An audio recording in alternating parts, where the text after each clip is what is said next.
Today we're going to be reacting to a YouTube short from a channel, Patristic Nectar. It's not the first time that I have covered them, but this video really stood out to me. First of all, the tagline or title of it was "Conquer the Sin at Any Cost," which is a very scary mentality because I know what the cost sometimes is suggested to be, and sure enough, that is what is suggested in this video here. Now, like so many things, when we talk about temptation and sin, the example that is being used is young men with porn addiction. That's not what this video is going to be about. That is how it's been isolated for the topic that the priest has. But this is advice that he's giving as if it's psychological wisdom, even though it comes from a miracle account that we know will actually do more harm than good. So let me show you this clip and then we'll get into it. Saint Benedict was attacked by a demon, the demon of fornication, which is amongst the demons the most violent. And he was so tired of fighting and losing the battle against him that he took off his monastic robes and he jumped into the middle of the roses and he rolled around in the roses until he was bloody. He hit the demon so bad in the nose by that action that he was never tempted again. I'm telling you because you need to take definitive action. Every young man knows that he doesn't have to go on, he's not a slave to go on his phone and look at inappropriate pictures, that he can actually order his life and conduct himself with some dignity. No, these are very accomplishable objects of virtue. If you have the mind of Saint Benedict, which is conquer the sin at any cost.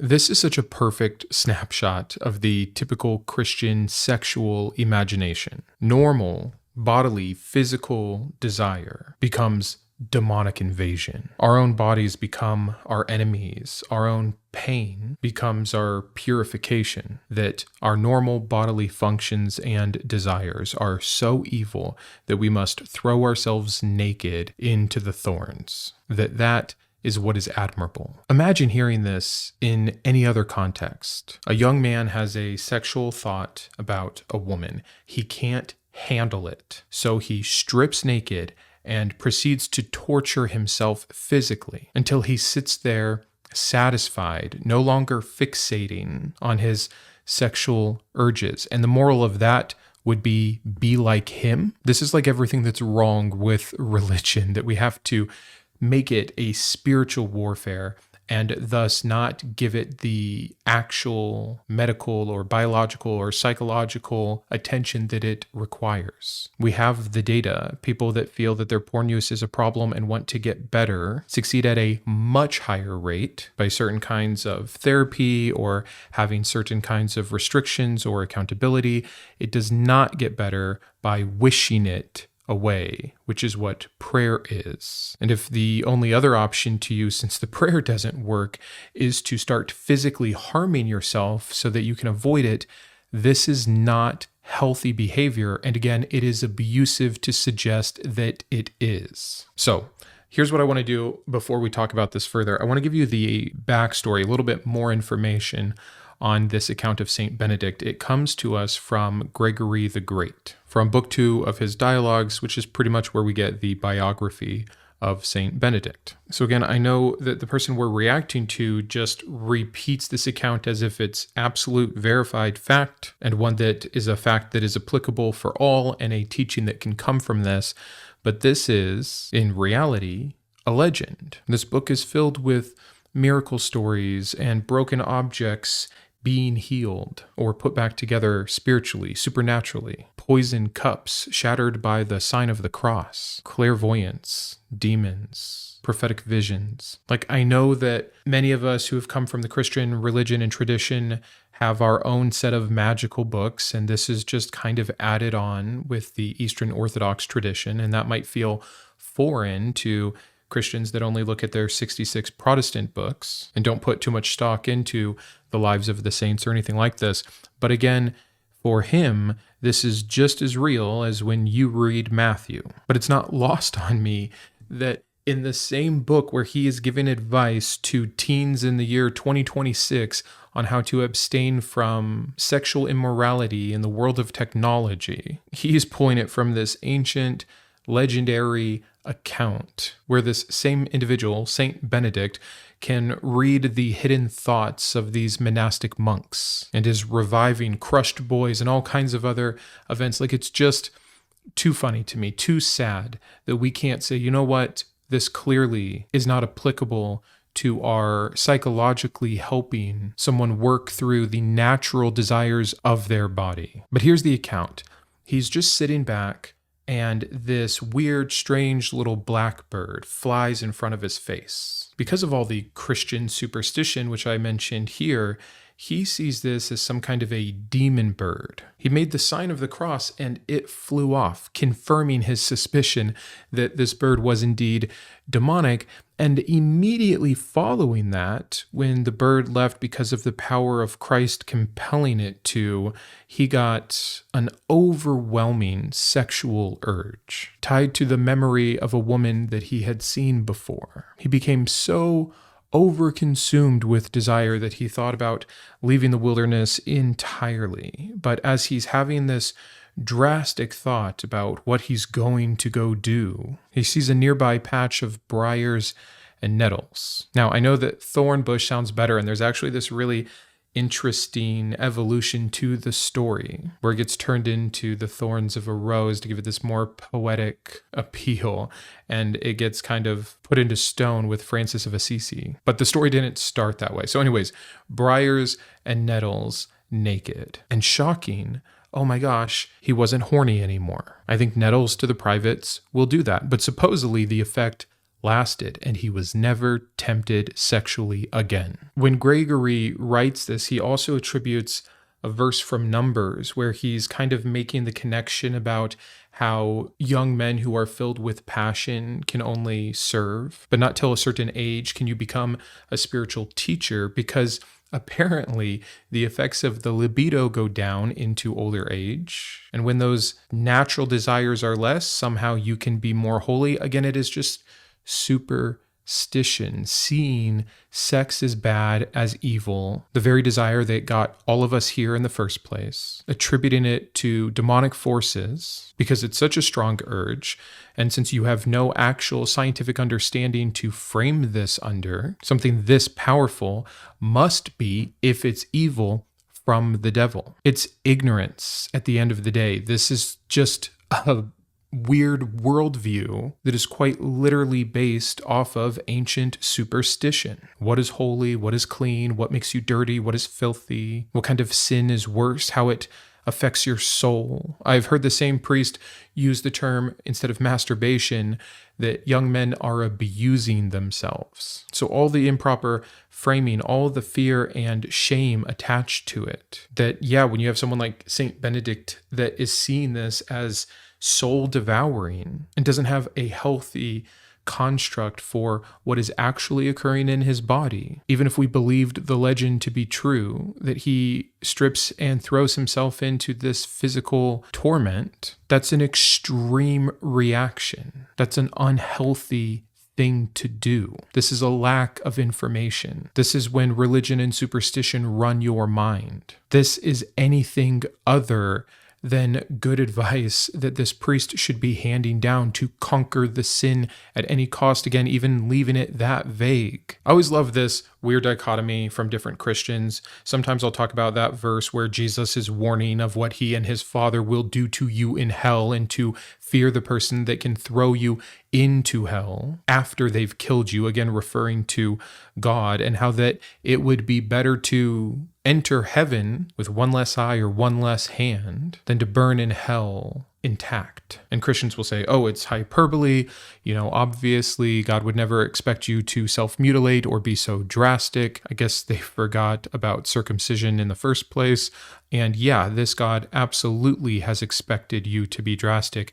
And there's a tradition in the saints of doing things like this, or the reports of the one, or in some cases, the few that have castrated themselves. So many of our church fathers and people who supposedly understand this and know this and were closer and holier than we are, this is how they interpret this kind of thing. It is better, conquer the sin at any cost. But your average believer that hears those verses and doesn't like it and doesn't know their church tradition and history or their church fathers just has no problem saying that's not what God would want from me. So Christians can't agree on what is the right advice here. And even if they can't agree, all of them cannot deny that this is a part of church history and teaching. And even if the words of Jesus are just hyperbolic in those verses, it's still suggesting that we can do something to you that is so much worse than anything you could do to yourself, that you should do anything required to ensure that your sin doesn't keep you out of the kingdom of heaven. It is still cult-like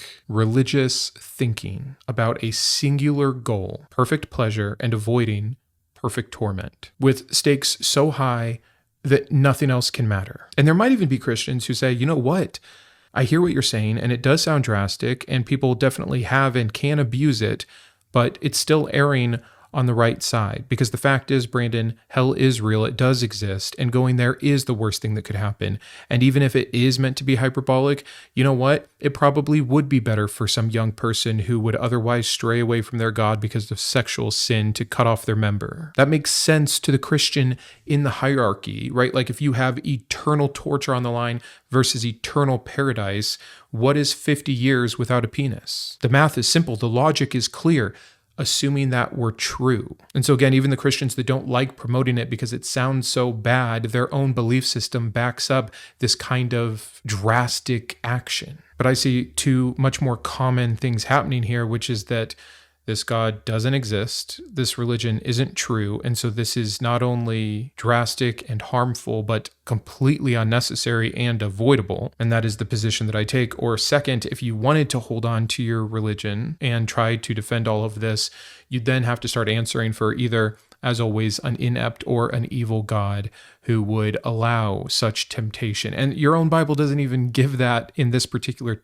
case. It says there will be no sin by which you are too tempted. That God will always provide a way out. No, but maybe I'm wrong, because maybe the way out is to do physical damage to the thing that is causing you to lust. The other thing is, when you do see this kind of still championed today, it's at such odds with what so many of these believers would agree with. Like Saint Benedict, for instance, was all for corporal punishment, something that many modern day believers are not. He was on board with excommunication and isolation. He was an advocate of public shame for coercion. He wanted children beaten for liturgical mistakes. You don't have to like any of that, but you can also back all of that up biblically, and he did, and so did many of the other great saints or church fathers. Those are the kinds of minds that you're borrowing for your psychological wisdom so you can help your teenager avoid the pits of hell because he's going through puberty. So let me lay this out super clean, and you tell me if this sounds like a system thought up by a perfect mind. You can try to ascribe it to the fallen world if you want, but there's about 1 billion reasons why you need to give all of this credit back to God. So in this particular thinking, what is being promoted here by this priest, what is so much a part of all Christianity, just with some slight differences here among how we think of sex and how we shame it and create fear and drastic action and improperly talk to young people about it and create issues that last a lifetime. You start with something like, in this particular case, a normal young man with sexual desire that is not sinful. There is nothing wrong with the natural urges of our sexual systems, but so much of Christianity can't even get there. And he is told that his desire, not even his actions upon the desire, some will try to differentiate, but most of the time it is the desire itself is wicked. It is sinful. It is filthy. It is dangerous. It is demonic. Now he's afraid of it, so he suppresses it. That should go well. It's not like we have a ton of data on what happens when people shove this kind of thing down. And anyone, I'm not just talking about Christians, suppression fails because at the end of the day, he's just a human being. And so he acts on it privately, except now he feels dirty. Now he feels contaminated. After all, his God is everywhere. He knows what he did. The fear, the guilt, the shame. The secrecy works in a spiral to amplify everything else. More shame and guilt then, more distress and fear. Still no new information, still no new ways of coping, no real data on what has actually helped, just more sermons, more threats, more guilt trips. And around he goes again. And he is literally being harmed by something that his religion created so that, again, it could prescribe the fix for. Wouldn't it be amazing if we could just talk about these things with people who are going through them as if it's normal because it is, as if it's not shameful because it's not? I have such a heart for these young men who are getting such horrific life advice from such bad sources when they are otherwise having so much information that is real and useful and helpful and scientific and available, but just out of reach because of their religion. But let's wrap up with this. Thinking any distressful thought or behavior or addiction or desire is demonic is insane, and it's not helpful. I believe one of the reasons it's so useful and attractive, tempting to attribute your continuous sins, if that's what you're going to label it under, as demonic is because it gives it extra oomph. Oh my gosh, of course I'm failing with this sometimes or dealing with this. It's cosmic. This is, the enemy trying to steal my soul. That's a lot better than you having to admit that you're doing something you don't want to be doing. But even leaving sexual sin behind is the main example here. The conquer any sin at any cost idea is flawed. Once you say the words at any cost, what is off the table? Suddenly, Jesus' words don't sound so hyperbolic anymore. Going back to Benedict, his cost was torn flesh. Is that what is being promoted here? And not to say that that's even so much worse than all the internal emotional trauma, the anxiety and secrecy and self-loathing. A teenager who masturbates should not think that he just betrayed the creator of the universe. And even where I could agree, I know I'm bouncing all over the place, and because I've heard, the atheist community is pretty split on this. Can you even be addicted to pornography? I don't care about the classical definition. I'm talking about if someone feels out of control, that's going to be a harmful thing for them. The problem is, I think there are a lot of young men who don't have a pornography addiction, but they tell themselves they do because they watch porn one time and they've been so terrified of it. They feel so guilty. They did it despite praying not to and asking for God's help that it feels cosmic and huge. And so they say, I have a problem with porn. And that creates a problem with porn, where if it had been reframed and restructured otherwise as curiosity and the availability to fulfill that curiosity and some nuance around if this is good or useful for you or for your mind over what degree or duration, etc. If you can't have that because it's just bad with a capital B, you create the very issue that if you actually care, again, even if Christians are coming at this from the right place, I still care about this young person's mind and I don't want it corrupted in the way that they think it's going to be corrupted, or again, dealing with an addiction of some kind. Fine. If you really cared about that, though, having a real conversation from a non-shameful standpoint about what porn is and the pros and cons of it is going to go 20,000 times further than threatening hell or telling them to picture Jesus in the room or to make the sign of the cross when they think about a woman. What people need in general is integration. Desire is normal. Arousal is not a moral failure. Your thoughts are not the same as your actions. Secrecy and shame make matters worse most of the time. Self-control is not the same thing as self-hatred. Discipline is not the same thing as compulsion. It's like the only two things that the Christian or the religiously minded can see is purity culture or pure hedonism. The opposite of purity culture is not hedonism, it's maturity. That's really what this all boils down to. The Christian view and idea of sex is immature. It's so immature that they've attached all of the supernatural superstition to it and have made it a standout problem and example anytime they want to talk about sin, the consequences of sin, what you must do to avoid it, which is also hilarious. Did St. Benedict consider praying about it? Why didn't prayer work? Why did he have to go and physically hurt himself? It's almost an admittance. If you have to tell the believer to be prepared to do anything to defeat sin instead of always defeat sin the same way in the name of Jesus. If sometimes the name of Jesus isn't enough, if sometimes praying for wisdom isn't enough, if sometimes letting the Holy Spirit guide you isn't enough, then either your God is purposely and selectively harmful and allowing for that, or it's never actually helping. Nothing's ever doing it. You are in a game of chance. You are in a game of confirmation bias and fortune cookies. So no, young men, you do not need the mind of Saint Benedict. And if you're concerned for any reason about your sexual habits in any way,